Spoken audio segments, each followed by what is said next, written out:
On your Friday episode of Locked On Raptors, I've achieved the improbable. I've gotten a bunch of Toronto Raptors fans to not be doomers.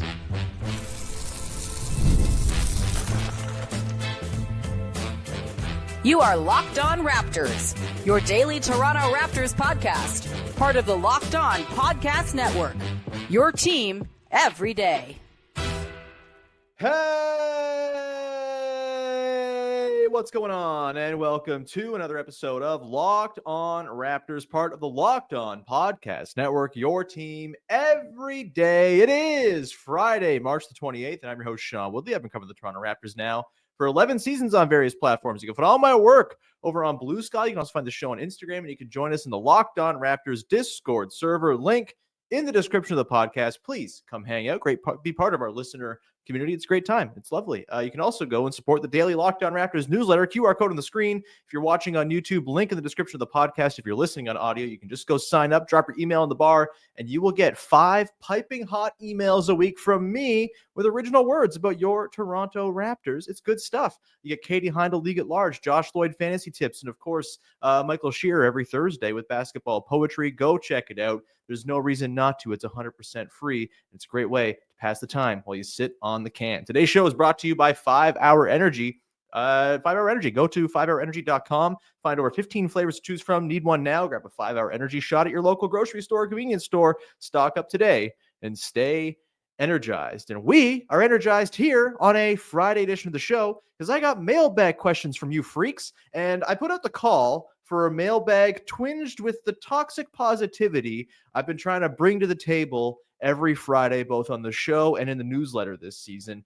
And the freaks came through with some actually positively twinged questions, which, after a year of losing a lot of games and despair over the state of Scotty Barnes' offensive efficiency and concerned about the team not being good enough at tanking, all of that, I was thrilled to know that there's still some optimism, some light to be found in the questions that you folks were able to send along. So thanks to those who sent them in. We've got questions about, the defense and its success and its sustainability. We've got questions about, just looking forward to next season and what's exciting about it. We've got a whole bunch on the deck here today. Let's start off, though, with a question from our pal Ben Chapman from the Discord, a lovely high-usage Discord user, just like off the charts. Russell Westbrook in 2017 level usage. The question here from Ben is, what are the odds Brandon Ingram has a top 5 points per game season in franchise history in year one with the team? Fifth is currently 24.7, which Ben also noted is also the career high for one Brandon Ingram. I think I would bet against Brandon Ingram having a career high and franchise top 5 all-time scoring season next year. I could be wrong in terms of how the distribution of touches is going to go. This may depend a little bit on what happens with RJ Barrett. If RJ Barrett's on the team, there's a lot of mouths to feed. If he's not on the team, if he's been moved for sort of depth pieces or rebalancing or whatever, then maybe there's an avenue for a guy to carry higher usage and get to that north of 25 clip. I think because of how the Raptors play, because they're a very egalitarian style offense where the system is trying to create looks just for the team and not one specific guy, I think it's going to be tough for Ingram to average north of 24.7. I'd probably put him in like the 23 and a half range right now. I think he'll lead the team in scoring. Very little doubt about that. I think we'll probably see, him and then Scotty Barnes, Emmanuel Quickley kind of come in second and third in some order, depending on how playmaking, that's a word, Emmanuel Quickley tilts with his sort of offensive orchestration. How much does Scotty Barnes benefit from not being on the ball all the time? Does he get more point production on fewer touches just because he's getting put in spots where he can succeed more easily? I think that's an interesting question. I don't think Barnes is going to lead the team in scoring. I don't think Quickley is going to lead the team in scoring. I think it's going to be Ingram if he's healthy and plays the full year. But yeah, I'd probably say 23 and a half. If I'm doing like a out of 100% chance, like maybe 30% chance he gets over that 24.7. It's certainly on the table. If they orchestrate the offense around Brandon Ingram a little bit more than maybe I'm expecting they will right now. But yeah, I think, mid 20s, low 20s, kind of the sweet spot there for Brandon Ingram. And I think that's great. An efficient 23 and a half from Brandon Ingram sounds pretty darn sweet to me. Next question here comes from our pal Barney Bass in the Discord, and it is apparently the Raptors have one of the top rated defense since the All-Star break. Do you believe this is real? And do you believe it can continue into next year? Yes, you are correct, Barney. The Toronto Raptors have the number 7 defense in the NBA per clean the glass since January the 1st. And if you feel good about how the Raptors have played over the second half of the season since that flip to the calendar of 2025, the defense is the reason why. They're 19-21 as a team since the start of January. They are 25th in offensive rating and 7th in defensive rating. The defense has been very good for essentially half the schedule now, which is awesome. Great to see. There are some parts that I think are very real, some parts that are a little bit more kind of smoke and mirrors to me that are going to need to be addressed and kind of have some reinforcements applied in the summertime if the Raptors want to continue this defensive trajectory. But I do think the stuff that's real, Scotty Barnes is awesome. Jakob Poeltl's been very, very good. Those two guys together, I've gone into the numbers earlier this week on the show. When they're on the floor together, the Raptors defense is equivalent to the best defense in the NBA that is not the Oklahoma City Thunders. The number 2 defense in basketball. That's how good the Raptors have been in the minutes. The nearly 1,800 possessions, now nearly 1,900 possessions of Scotty Barnes plus Jakob Poeltl on the floor. They've been damn good. That's really, really encouraging stuff. And I don't think that's going anywhere. Scotty Barnes' defensive leap has been extremely real, extremely huge, and really encouraging. He's doing it everywhere. I think he's proven this season that, yes, the offensive stuff, he's going to need some help to get where the Raptors want to get him. He's not going to be able to do it as a self-creative engine himself. But defensively, he can be the anchor of a damn good defense. And he does it with the help rim protection, just sort of the understanding of where rotations are going and how the possession's developing for the other team and where he's supposed to be to clean up messes.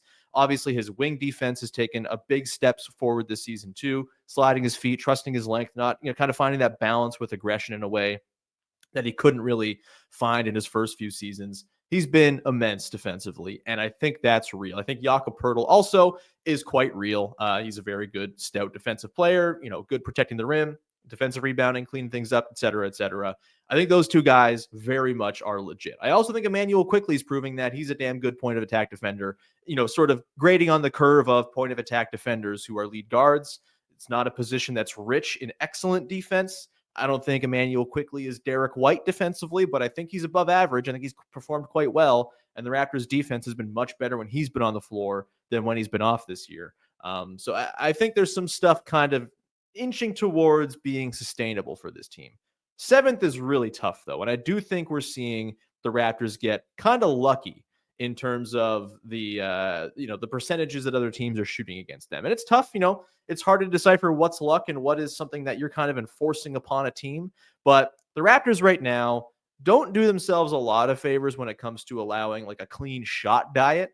Right now, per clean the glass, one of my favorite stats that they have is location effective field goal percentage. I've used it on the show a few times, but for a refresher, it's essentially a measure of the shots that you're allowing. What would an average team shoot if they were taking those shots? And it's essentially a number that indicates your shot quality, the quality of the shots another team is taking against you. Right now, the Raptors rank 26th in location effective field goal percentage in the NBA per clean the glass, bottom 5 in terms of the quality of shots they're allowing. They give up the 22nd ranked rim frequency. 32.6% of other team shots come at the rim. Bottom 10, that's not great. They also give up the number 19 three-point frequency. 39.5% of other teams' shots come from 3. That's also not great. They're not great at limiting from the corners or from above the break. 22nd in corner threes, 17th in non-corner threes. Where they're really good, apparently, is in preventing mid-range shots, which, of course, are shots that, you want people to be taking a lot of. And so I don't think it's actually great that they are 4th in limiting mid-range shots. You'd prefer to be, kind of limiting stuff at the rim and from three-point range a little more effectively. So that's where I kind of get a little bit dubious of how real the number is. If teams were shooting like a regular percentage against the Raptors all season long, I don't know how successful they'd be, really. Probably not terrible because, again, Scotty and Yak give you a nice backbone, but overall in the season, I mentioned they're 26th in location effective field goal percentage. They are 8th right now in the effective field goal percentage they're giving up to opposing teams. That's a big deal. Like, they are getting good shot luck, the 8th best shot luck, that is, of any team in the league. And again, some of it is luck. Some of it is Scotty Barnes is damn good at contesting shots at the rim. And so is Jakob Poeltl. And so they're a little bit better maybe at kind of, rigging the numbers so that another team is going to shoot poorly at the rim despite getting there a lot. But it's not been like an awesome sort of strength of the team this year. They're giving up the 14th ranked percentage at the rim among all teams, 66.4%. Nothing crazy. Like, it's right middle of the pack. That's fine. 3-point percentage, they're giving up the number 2 ranked 3-point percentage in the entire NBA right now, 34.8%. Other teams are shooting from 3 against Toronto. Maybe that's the Raptors gearing their defense to funnel shots to different guys, or maybe it's just dumb luck and they're getting super lucky with teams missing threes. That's the thing you got to try to sort of, you need more time, really. You need more sample to kind of figure out, are the Raptors affecting these results, or is this just luck? And is it something that's going to correct itself? My overall thought on this is I think there's a lot of stuff that's working here. They've clearly kind of figured out this ball pressure thing, and it's been a thing that's kind of annoyed opposing lead ball handlers. I think Scotty Barnes, Jakob Poeltl, very good. And I do think Brandon Ingram is going to just sort of bring some length and functional size to the mix that makes the defense quite effective in the front court in particular. But I do think they're going to need some more two-way players to really hold this thing up and make it sustainable long-term. This can't be like the Raptors in the summer of 2022 after winning 48 games and feeling good about themselves, just kind of being like, yeah, internal development will get us done. Some internal development will help the Raptors defense here. Jonathan Mobo, Jamal Shed, Jacoby Walter, all guys who I think have plus defensive upside, but they got to find some other two-way guys as well, preferably in the draft. If you're going to take someone in the top 10, I would love someone who has some defensive chops. I'm a huge Kaman Malawash guy. We'll probably talk about him 1,000 times between now and draft night, but I think it's a little bit of both. There's a lot of good stuff going on here. There's stuff to believe in. There's stuff that needs to be sort of fortified against regression to the mean. And overall, yeah, I think defense can be a thing this team leans on. They just have to continue to kind of nurture that and fill in the talent gaps that currently exist with their defense. We're going to come back on the other side, and we are going to continue with our mailbag. We got a question regarding the concept of saying F it and just winning out. Would that piss people off? We will get to that coming up in just 1 second on your Toxic Positivity Friday mailbag. Today's show is brought to you by 5 Hour Energy. Daylight savings snuck up on us again. And if you're feeling that lost hour of sleep, 5 Hour Energy has your back. The extra sunshine means more time for fun, but sometimes you got to have a little boost to power through. I'm feeling that right now. When I'm going to Raptors games in the evenings after working all day, I'm like, okay, I need something. I need a little juice here. Otherwise, I'm going to be falling asleep during this Raptors Hornets game tonight. 5 Hour Energy, a great way to get that little extra boost. I used to have 5 Hour Energies pretty much daily back in the day when I was in school trying to stay up, study, write papers, whatever it might be. 5 Hour Energy was my go-to hero when I left a paper for the night before and had to write one out. I still have some very fond memories of 5 Hour Energy. Get me to the finish line. Head to 5hourenergy.com to find over 15 flavors to choose from, including watermelon, blue raspberry, and peach mango. You can even build your own 12-pack or 24-pack delivered right to your door. Need one now? Grab a 5 Hour Energy shot at your local grocery store, convenience store. They're everywhere. Stay up to stock up today, that is, and stay energized with 5 Hour Energy. Back at it here on your Friday Toxic Positivity Mailbag edition of the show, getting into more questions from you, the sickos, in the Locked On Raptors Discord server, which, again, you can always join, be part of our listener community. Link in the description of the podcast. Fun place, come talk ball. Toby Saw YYC asks, would it be toxically positive to say, F it, let's win out? Would the fan base be okay with that? Certainly some sections of the fan base would not be okay with that if it led to the 1.1% outcome where the Raptors end up picking 8th or lower in the draft this year. I don't think people would be super chill about that. That said, I think with the way the Heat and Spurs seem to be kind of distancing themselves a little bit here from the Raptors. Obviously, you have the Bulls are on this crazy, hilarious, totally fake March heater. I'm very glad the Raptors aren't doing what the Bulls are doing right now because it's so obviously not real. But if the Raptors did want to partake in some late season craziness and go win the rest of their 9 games, they still probably missed the plan. they still probably end up with the 7th pick because that's just where they're at right now. Again, 92.2% it was yesterday as far as where the Raptors were going to end up picking. I'm just going to quickly on the fly here pull up the updated lottery odds from Basketball Reference. I don't like to look up stats on the show, but we're doing that right now. But right now, the Toronto Raptors have let's see what it is. They are sitting at a 92.2% chance still of being in the 7th pick. So it hasn't changed since the games last night, but still, they're probably going to be 7th no matter what they do here. Winning out might trigger one of those extreme, crazy outlier outcomes. They're probably not going to win out because winning 9 games in a row is hard no matter what. But for me, to sort of bring it back around, I have no problem at this point if the Raptors want to start actually trying to win some games or just like play other guys and see what happens. I don't think they need to really do the sort of dutiful pulling out of guys in the last 8 minutes of close games thing anymore because they're pretty much solidified into that 7th spot in the draft. Maybe you want a couple more losses of insurance or a couple more wins by the Heat or Spurs before you go full bore and say, hey, let's bring Ingram back. Let's play everybody. Let's give him 5-6 games of run down the stretch. But if they wanted to do that, I certainly wouldn't be upset. And I think, it could be a fun way to kind of close out a season where it wouldn't mean anything really. It would just be like a nice way to spend April watching some interesting basketball with all the guys on the floor, not learning tons, but hey, it's more tape than they have currently. That would be all right to see. Next question here comes from Jamie.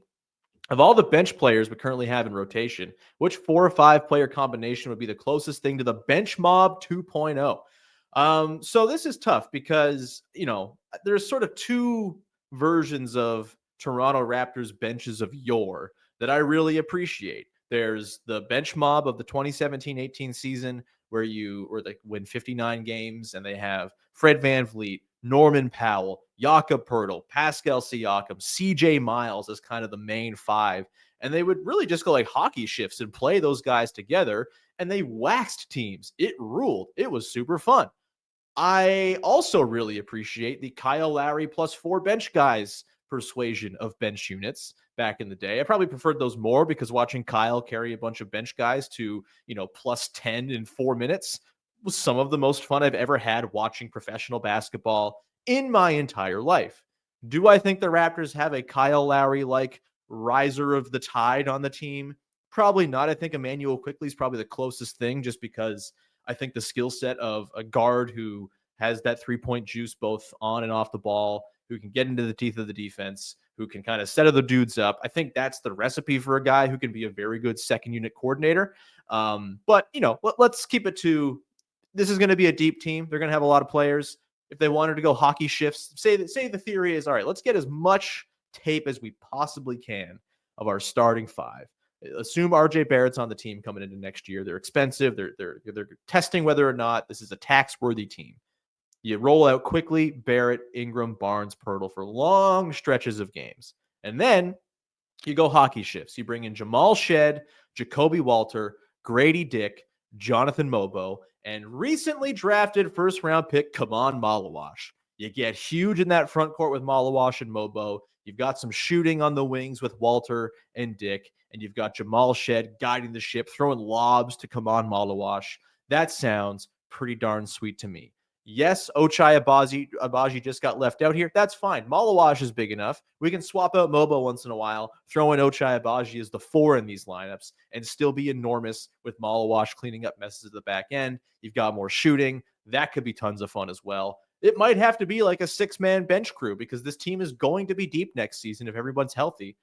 Not always the case. Guys get hurt. It's part of the deal. But yeah, I am very into the concept of Jamal Shed, Jacoby Walter, Grady Dick, and friends running the show. If they don't get Kaman Malawash in the draft, I'm sure whoever they do take will be part of this second unit as well. But yeah, I think there's something there, man. Deep teams, they've got some power in the regular season.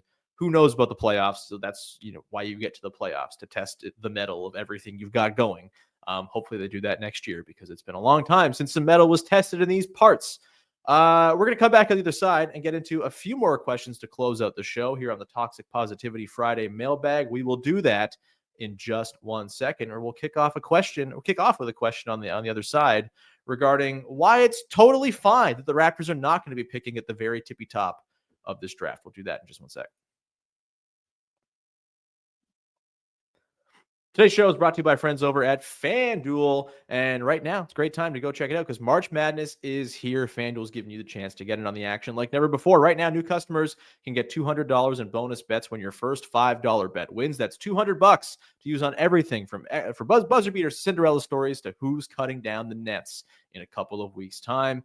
You can go pick the favorites. You can pick the underdogs. If you're an Arkansas fan and you put some money down on Arkansas last night, you're probably licking your wounds today with Texas Tech pulling that one out in overtime. Maybe you're just riding the Duke train. Look, I think it's disgusting, but I love Duke basketball right now. They're super fun. They're really likable. They're very talented. They play nice ball. I'm having a good time watching Duke, which is a thing I never thought I'd say during the Coach K era. But hey, it's the John Shire era these days, baby. And putting some money down on Duke, not so bad anymore because I don't feel so guilty of putting money down on a detestable New York Yankees ass college. Either way, go visit FanDuel.com and get in on the college hoops action all tournament long with FanDuel, the official sportsbook partner of the Locked On Podcast Network.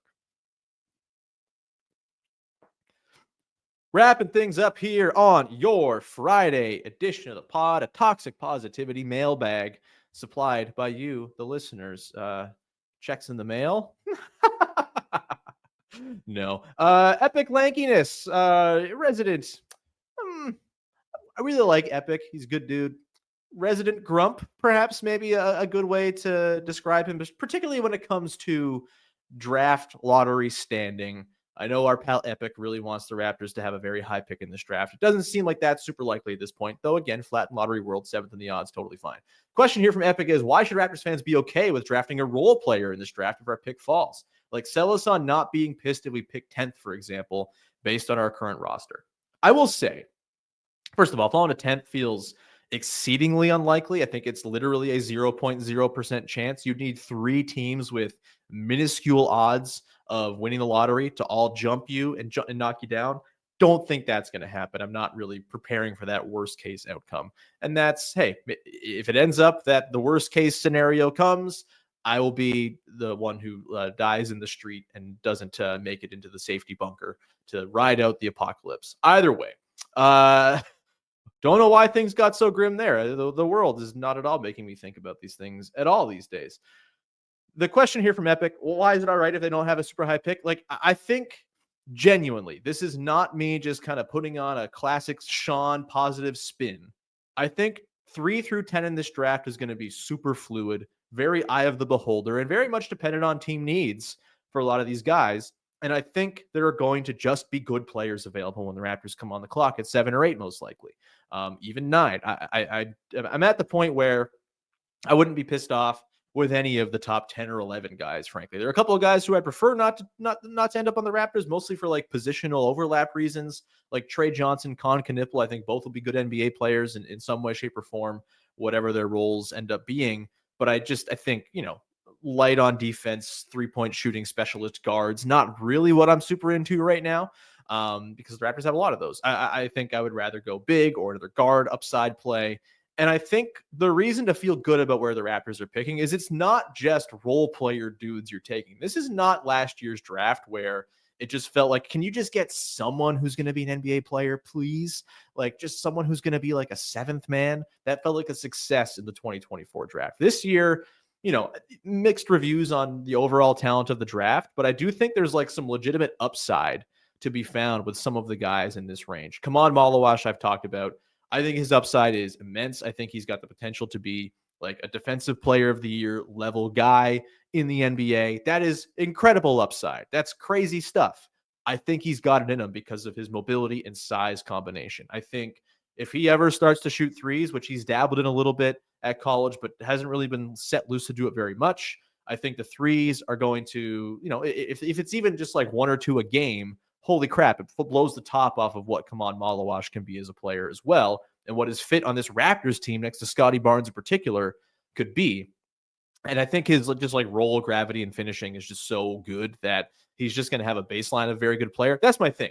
The guys with high upside in this draft also feel like they have pretty reasonable floors you can build in.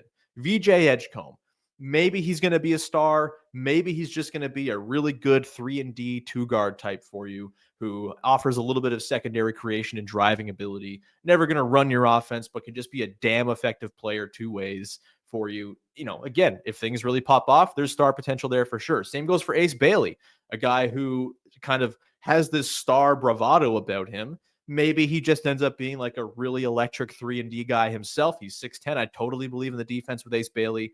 He's someone who could totally be there when the Raptors pick. He seems like he's kind of falling in favor a little bit right now, but there's upside there too because of the ridiculous shot making he brings to the table.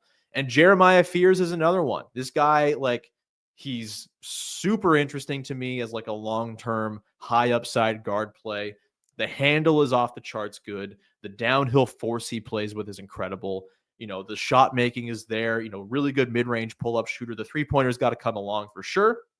The playmaking's got to come along. The turnover issues need to be cleaned up. He's also 18 years old and playing in the SEC, which is like a gauntlet of competition in college basketball, and he's performed quite well. 17, 4-4 on 56% true shooting for Jeremiah Fears in the toughest conference in the country. I think there's upside to be found in these guys around this part of the draft. Even like a Derek Queen, for example, totally. I don't think he's going to be like an offensive engine, best offensive player on a good team type of thing, but he's got certainly the chops to have that outcome in his range of outcomes. And so, yeah, I think where the Raptors are picking, there's just a lot of guys who decent floor, could just be role players, but there's still some upside to dream on with a lot of them. And it's why I'm super content with where the Raptors sit right now. Be nice to have your pick of the bunch right at the top of this sort of, 3 through 10 range.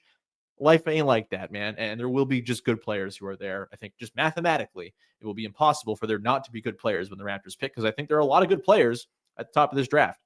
A couple more quick ones. This one comes from Bryjax asking, we've heard players complain about customs when playing in Toronto recently. Counter to that, who are some players that have said good things about the city? A lot of players have said really good things about the city. And I think you just got to look at the Raptors' track record of trading for guys and then convincing those guys to stay around long term. They've done a damn good job with this. Kyle Lowry calls it his second home. It's like that's, I don't think he's making that up. It's well past the point now where he'd need to be saying that as a matter of PR. He doesn't play for the team, hasn't played for the team in 4 years, but it seems like he's perfectly content to keep on calling Toronto home. That rocks. DeMar DeRozan was despondent upon being traded away from Toronto because he loved it here so much. Serge Ibaka has called Toronto his favorite North American city. That's a well-traveled man. I tend to believe Serge Ibaka's opinions on cities and culture and all of that. Brandon Ingram just picked Toronto. You go back through the years. I mean, Amir Johnson, I remember being a really big Toronto advocate. I remember Patrick Patterson, before things got weird near the end, was a huge Toronto guy. Really, I think, embraced the culture of the city. And he wrote originally about kind of being a little unsure about it. I think this was a Players Tribune piece he wrote.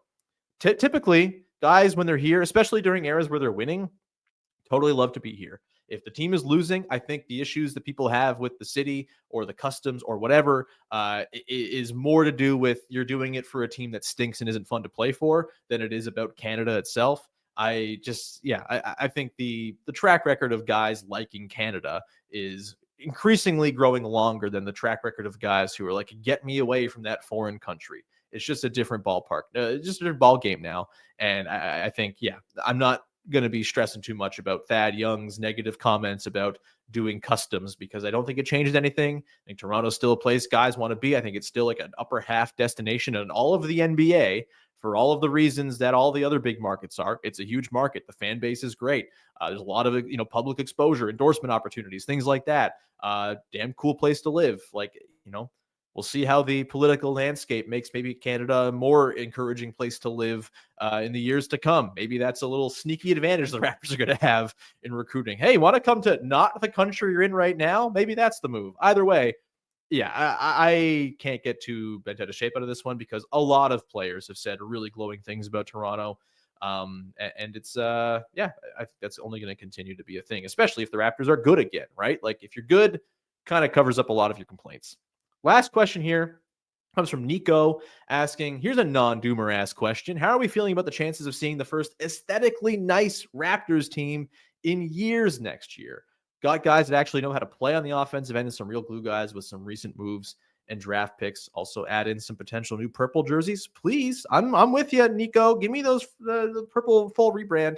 Everyone wants it. I will give you all of my money, MLSC. It's trying times. You're looking for an economic boost. Here you go. Take all my money for Raptors purple gear. As far as the on-court product, yeah, I mean, I think the way Darko Rajakovic coaches, I think, is very conducive to pretty basketball when you have good players playing the pretty basketball. Even now, right? Like the Raptors are kind of strapped for talent a little bit with the injuries and the holding guys out, but they're still playing aesthetically nice looking basketball. They're running their stuff hard. Darko runs like really beautiful stuff. I was chatting with David Locke, the grand poobah of the Locked On Podcast Network. He was in town a couple weeks ago when the Jazz were in town. And he actually asked Darko before the game, just like about the stuff he runs, because it does look really pretty. Doesn't always go in because it's not great players taking it a lot of the time. But, the way that they run their stuff, it is just like really intricate. It's really thoughtful. It's really well plotted out. I think he's a good tactics coach, and I think that's going to lend itself well to being a pretty team to watch, especially, if they can kind of hold things up on the defensive end.